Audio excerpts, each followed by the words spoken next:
Welcome to Cave of Adullam Ministries annual Bible reading plan. Join us daily as we dive into the Word of God. What are you waiting for? Let's begin. 1 Kings chapter 3, the New King James Version. Solomon requests wisdom. Now Solomon made a treaty with Pharaoh, king of Egypt, and married Pharaoh's daughter. Then he brought her to the city of David until he had finished building his own house, and the house of the Lord, and the wall all around Jerusalem.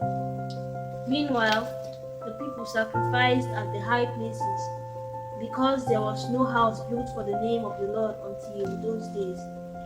And Solomon loved the Lord, walking in the statutes of his father David, except that he sacrificed and burned incense at the high places. Now the king went to Gibeon to sacrifice there, for that was the great high place. Solomon offered 1,000 burnt offerings on that altar. At Gibeon, the Lord appeared to Solomon in a dream by night, and God said, "Ask what I shall give you." And Solomon said, "You have shown great mercy to your servant, David my father, because he walked before you in truth, in righteousness, and in uprightness of heart with you. You have continued this great kindness for him, and you have given him a son to sit on his throne, as it is this day. Now, O Lord my God, you have made your servant king instead of my father, David. But I am a little child. I do not know how to go out or come in, and your servant is in the midst of your people whom you have chosen, a great people, too numerous to be numbered or counted. Therefore, give to your servant an understanding heart to judge your people, that I may discern between good and evil. For who is able to judge these great people of yours?"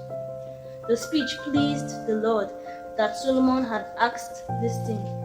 Then God said to him, "Because you have asked this thing, and have not asked long life for yourself, nor have asked riches for yourself, nor have asked the life of your enemies, but have asked for yourself understanding to discern justice. Behold, I have done according to your words. See, I have given you a wise and understanding heart, so that there has not been anyone like you before you, nor shall any like you arise after you. And I have also given you what you have not asked, both riches and honor, so that there shall not be anyone like you among the kings all your days. So if you walk in my ways to keep my statutes and my commandments, as your father David walked, then I will lengthen your days." Then Solomon awoke, and indeed it had been a dream. And he came to Jerusalem and stood before the ark of the covenant of the Lord, offered up burnt offerings, offered peace offerings, and made a feast for all his servants. Solomon's wise judgment. Now 2 women who were harlots came to the king and stood before him. And one woman said, "Oh my lord, this woman and I dwell in the same house, and I gave birth while she was in the house.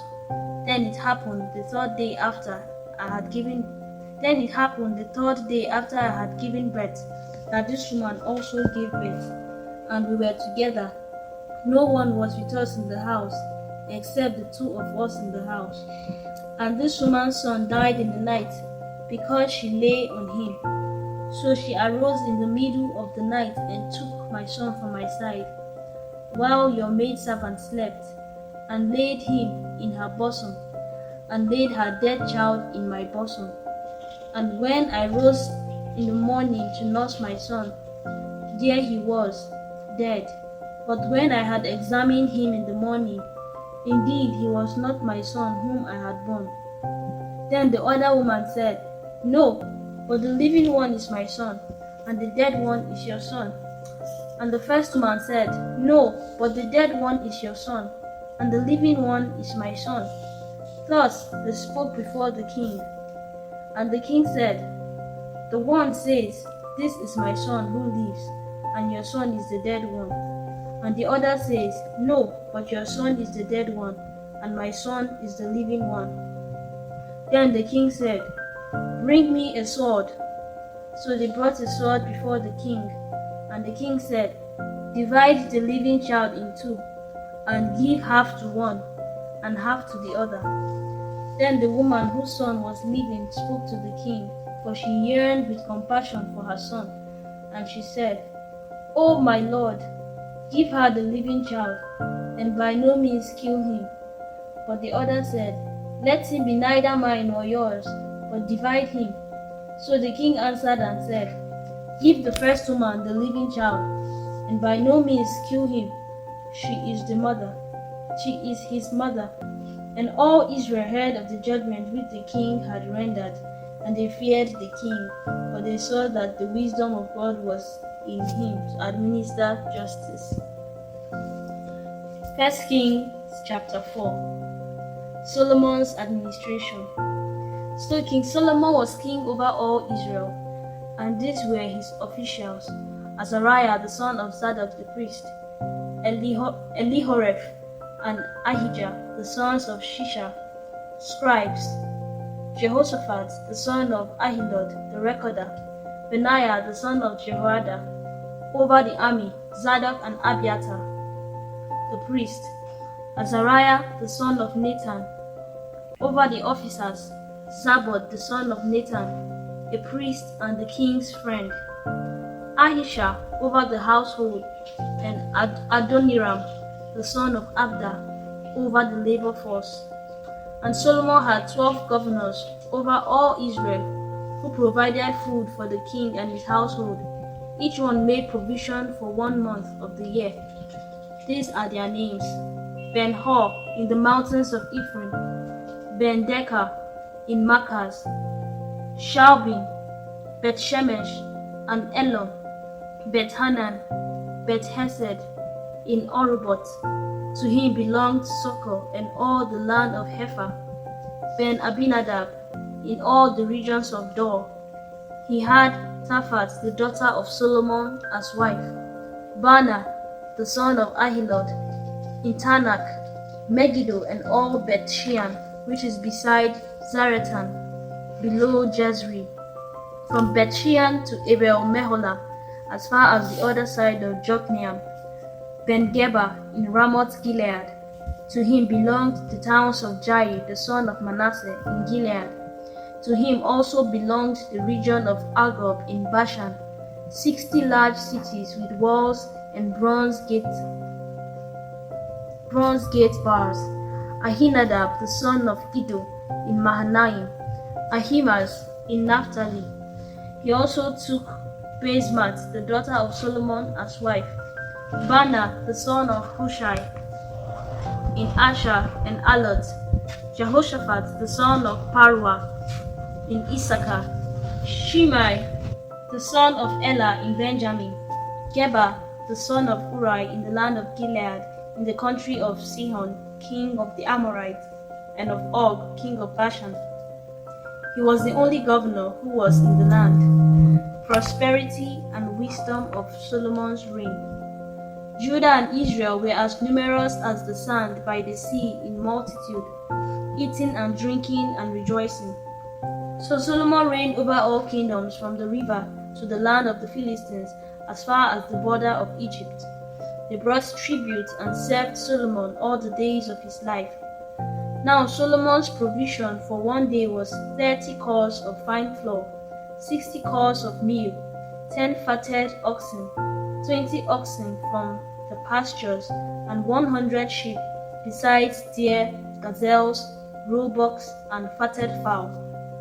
For he had dominion over all the region on this side of the river, from Tiphsah even to Gaza, namely, over all the kings on this side of the river, and he had peace on every side all around him. And Judah and Israel dwelt safely, each man under his vine and his fig tree, from Dan as far as Beersheba, all the days of Solomon. Solomon had 40,000 stalls of horses for his chariots, and 12,000 horsemen. And these governors, each man in his month, provided food for King Solomon, and for all who came to King Solomon's table. There was no lack in their supply. They also brought barley and straw to the proper place, for the horses and steeds, each man according to his charge. And God gave Solomon wisdom and exceedingly great understanding, and largeness of heart, like the sand on the seashore. Thus Solomon's wisdom excelled the wisdom of all the men of the East, and all the wisdom of Egypt, for he was wiser than all men. Then Ethan the Ezrahite, and Heman, Shachar, and Dada, the sons of Mahol, and his fame was in all the surrounding nations. He spoke 3,000 proverbs, and his songs were 1,005. Also he spoke of trees, from the cedar tree of Lebanon, even to the hyssop that springs out of the well. He spoke also of animals, of birds, of creeping things, and of fish. And men of all nations, from all the kings of the earth, who had heard of his wisdom, came to hear the wisdom of Solomon. 1 Kings chapter 5. Solomon prepares to build the temple. Now Hiram, king of Tyre, sent his servants to Solomon because he heard that they had anointed him king in place of his father, for Hiram had always loved David. Then Solomon sent to Hiram, saying, You know how my father David could not build a house for the name of the Lord his God, because of the wars which were fought against him on every side, until the Lord put his foes under the soles of his feet. But now the Lord my God has given me rest on every side. There is neither adversary nor evil occurrence. And behold, I propose to build a house for the name of the Lord my God, as the Lord spoke to my father David, saying, Your son, whom I will set on your throne in your place, he shall build the house for my name. Now therefore, command that they cut down cedars for me from Lebanon, and my servants will be with your servants, and I will pay you wages for your servants according to whatever you say. For you know there is none among us who has skill to cut timber like the Sidonians. So it was when Hiram heard these words of Solomon that he rejoiced greatly and said, Blessed be the Lord this day, for he has given David a wise son over this great people. Then Hiram sent to Solomon, saying, I have considered the message which you sent me, and I will do all you desire concerning the cedar and cypress logs. My servants shall bring them down from Lebanon to the sea. I will float them in rafts by sea to the place you indicate to me, and I will have them broken apart there. Then you can take them away, and you shall fulfill my desire by giving food for my household. Then Hiram gave Solomon cedar and cypress logs according to all his desire. And Solomon gave Hiram 20,000 cors of wheat as food for his household, and 20 cors of pressed oil. Thus Solomon gave to Hiram year by year. So the Lord gave Solomon wisdom, as he had promised him, and there was peace between Hiram and Solomon, and the two of them made a treaty together. Then King Solomon raised up a labor force out of all Israel, and the labor force was 30,000 men, and he sent them to Lebanon, 10,000 a month in shifts. They were 1 month in Lebanon and 2 months at home. Adoniram was in charge of the labor force. Solomon had 70,000 who carried burdens, and 80,000 who quarried stone in the mountains, beside 3,300 from the chiefs of Solomon's deputies, who supervised the people who labored in the work. And the king commanded them to quarry large stones, costly stones, and hewn stones, to lay the foundation of the temple.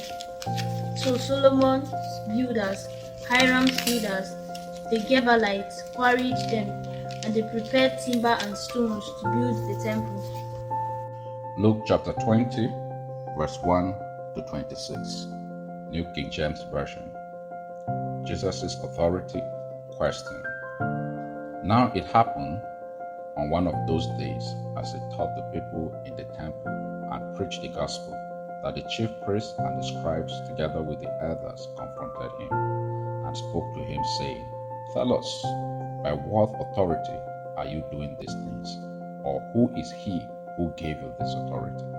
But he answered and said to them, I also will ask you one thing, and answer me. The baptism of John, was it from heaven or from men? And they reasoned among themselves, saying, If we say from heaven, he will say, Why then did you not believe him? But if we say from men, all the people will stone us, for they are persuaded that John was a prophet. So they answered that they did not know where it was from. And Jesus said to them, Neither will I tell you by what authority I do these things.